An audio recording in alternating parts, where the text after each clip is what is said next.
¿Habéis escuchado alguna vez sobre el experimento Rat Park, o también conocido como Parque Ratuno? Parque Ratuno fue una serie de estudios sobre la adicción a las drogas, realizados a finales de la década de 1970 y publicados entre 1978 y 1981 por el psicólogo canadiense Bruce K. Alexander y sus colegas de la Universidad Simon Fraser. Según Bruce Alexander, la sociedad mundial se está ahogando en el consumo de drogas y hábitos adictivos. Esto se debe a que las personas de todo el mundo, tanto ricas como pobres, están siendo extirpadas de estrechos lazos con la familia, la cultura y la espiritualidad tradicional que constituía el tejido normal de la vida en los tiempos premodernos. Este tipo de sociedad global somete a las personas a extremas presiones hacia el individualismo y la competencia, separándolas de la vida social. Pero, ¿qué es Rat Park? En resumen, era un estudio con ratas a las que se les administraban drogas para ver su reacción. ¿Pero qué drogas? ¿Y por qué? ¿Cuál era el propósito? Bueno, es curioso, pero simplemente era para determinar cómo de adictivas eran ciertas sustancias. Algunas teorías conspiratorias alegan que fue uno de los determinantes que inició la guerra contra las drogas, o la excusa. Entre 1960 y 1980, un número de ratas blancas de laboratorio estuvieron viviendo aisladas en celdas de metal como esta. No es que fuera un aislamiento lujoso, era algo un poco más estándar. Aunque las ratas vivían muy cerca, no podían verse ni tocarse, ya que los lados de sus jaulas estaban hechos de láminas de metal. El único estímulo visual que obtenían era el de las personas que traían comida, agua y que limpiaban las jaulas de metal cada pocos días. A diferencia de los prisioneros humanos, las ratas ni siquiera tenían un periodo en el que pudiesen ejercitarse y liberar ese estrés. Y eso era como estar de vacaciones, ya que a veces las hacían pasar hambre durante 24 horas o más y las colocaban en unas cajas a las que llamaban Skinner, que se veían así. Eran más pequeñas que las jaulas convencionales. Dentro de las cajas Skinner, las ratas podían obtener pequeñas bolitas de comida cada vez que empujaban una palanca en el costado de la caja, pero solo salía una bolita cada vez que tiraban de la palanca. La jaula era de metal, y eso facilitó la administración de descargas eléctricas cuando se trataba de un castigo en lugar de una recompensa. Y a menudo eran más castigos que recompensas. ¿Crees que esto sería calificado como abuso psicológico hacia las ratas? Por supuesto que sí, si existiera tal crimen. En la década de 1960, algunos psicólogos experimentales comenzaron a pensar que la caja Skinner era un buen lugar para estudiar la adicción a las drogas.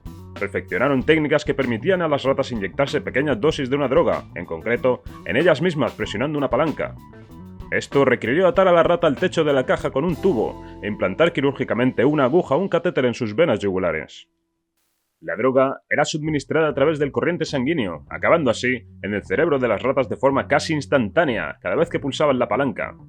En condiciones apropiadas, las ratas presionarían la palanca con la frecuencia suficiente para consumir grandes cantidades de heroína, morfina, anfetamina, cocaína y cualquier otra droga que los científicos estuvieran interesados en estudiar. Las ratas a menudo sufrían sobredosis que les causaba la muerte e incluso se olvidaban de comer, y morían de hambre en algunos casos, prefiriendo pasar un buen rato a tener que pulsar una palanca para obtener una pequeña porción de comida.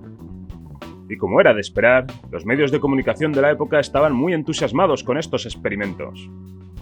Los resultados parecían demostrar que estas drogas eran irresistiblemente adictivas, incluso para los roedores, y eso significa que tendría un efecto parecido en humanos. La investigación con ratas brindó un apoyo adicional para la guerra contra las drogas en aquel entonces. Obviamente no se puede permitir que drogas irresistiblemente adictivas circulen en la sociedad humana, especialmente si, como nos dijeron, este es tu cerebro cuando consumes drogas.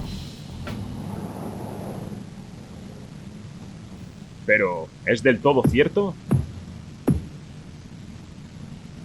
Me gusta golpearme la cabeza contra la pared, pero solo de vez en cuando. Es bueno, relaja. El problema es cuando vos te pegás en la cabeza todo el día, ahí se complica. Yo me golpeo la cabeza socialmente. En el momento que yo quiero, paro.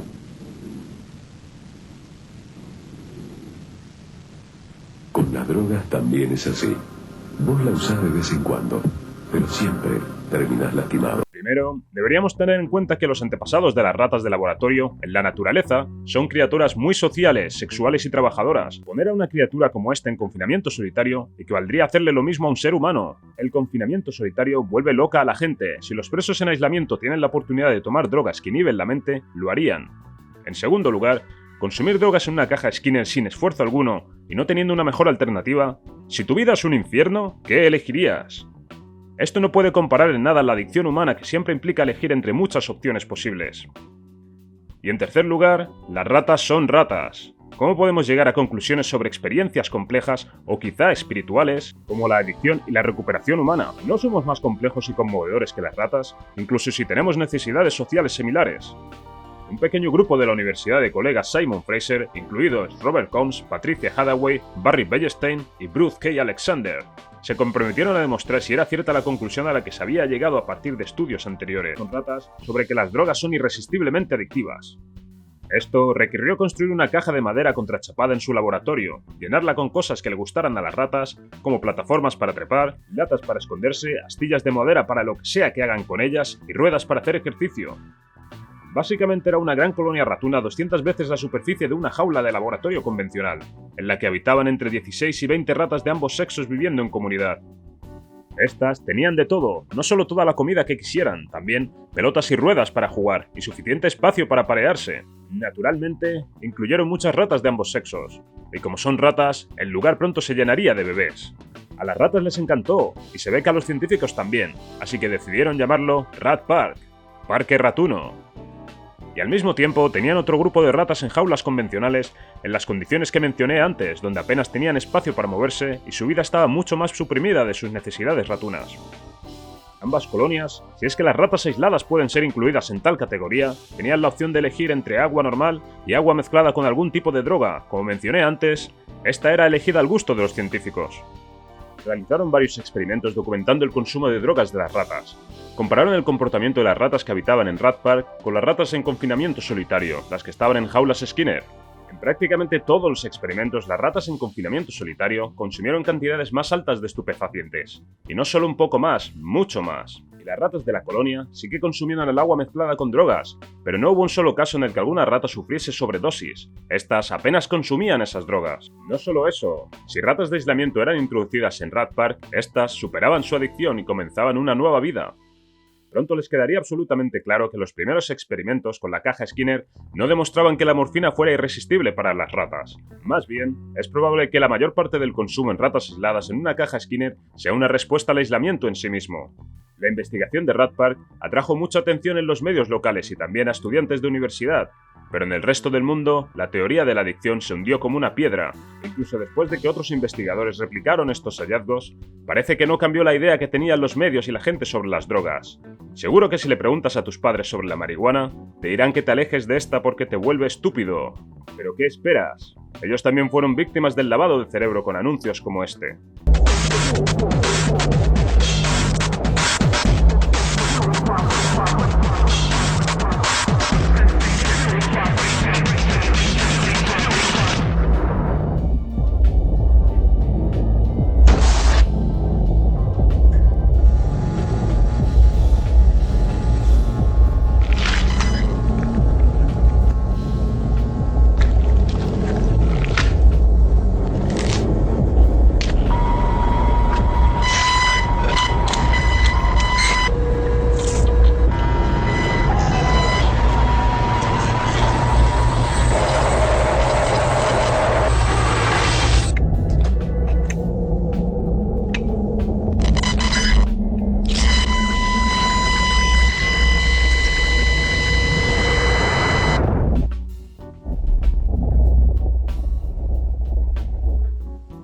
Los científicos del estudio original tenían grandes esperanzas de cambiar la visión del mundo ante ciertos estupefacientes y cómo reaccionábamos a ellos.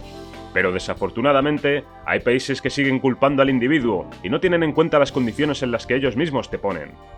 Imagina si Corea del Norte tuviese la oportunidad de consumir heroína. ¿Qué crees que pasaría? Corea del Norte es lo más parecido actualmente a una jaula Skinner pero con humanos. En mi opinión, en ese momento nacería la primera potencia mundial en consumo de opiáceos.